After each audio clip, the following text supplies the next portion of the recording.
साधारण निर्वाचन को चापमुक्त और अवैध बंटन रोकने को मुख्य निर्वाचन आयोगों पक्षर जारी संपर्क में समस्त निर्देशावली त्रुटिशून्य कार्यकारिता पर समस्त आरटीओ समीक्षा बैठक कर राज्य परिवहन कमिशनर अमिताभ ठाकुर। आदर्श आचरण विधि परिप्रेक्षी में जारी निर्देशनामा अनुଯାयी अनेक जिले में एसटीए पक्षर विभिन्न विभाग सह मिलित भाव कड़ाकड़ी जांच कर जांच रे आईटी ईडी उभय राज्य और जीएसटी अबकारी विभाग वाणिज्य कर पुलिस विभाग आदि सामिल होते।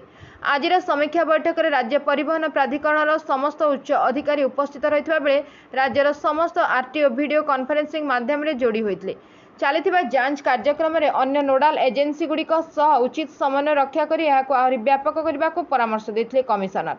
गणतंत्र महापर्व निर्वाचन में समस्त मताधिकार सुनिश्चित करने उपरे जोर देते देशर मुख्य निर्वाचन आयोग। यही परिप्रेक्षी में परिवहन कमिशनर पक्षर विशेष निष्पत्ति निर्वाचन में कार्य व्यवहृत कौन गाड़ीर कर्मचारी जदि निज अंचल मतदान तारीख बाहर ब्लॉक रे नियुक्त हुंती तेबे से फॉर्म 12 व्यवहार करी पोस्टल बैलेट जरिया ड्यूटी थिबा पोलिंग केन्द्र रिटर्निंग ऑफिसर निकट में निजर मत दाखल करें। एथिपाई स्थानीय एडीएम ऑफिस फॉर्म संग्रह करने को हेबो बोली सूचना देछंती परिवहन कमिशनर। उल्लेखयोग्य जे निर्वाचन को मुक्त और अबाध करने को निर्वाचन आयोगों पक्षर ई भिजिल नामक एक मोबाइल एप्लिकेशन लॉन्च करा जायछि। निर्वाचन में कौन त्रुटि देखागले साधारण नागरिक यह आप माध्यम अभियोग करें। Bureau report Ekamra news agency.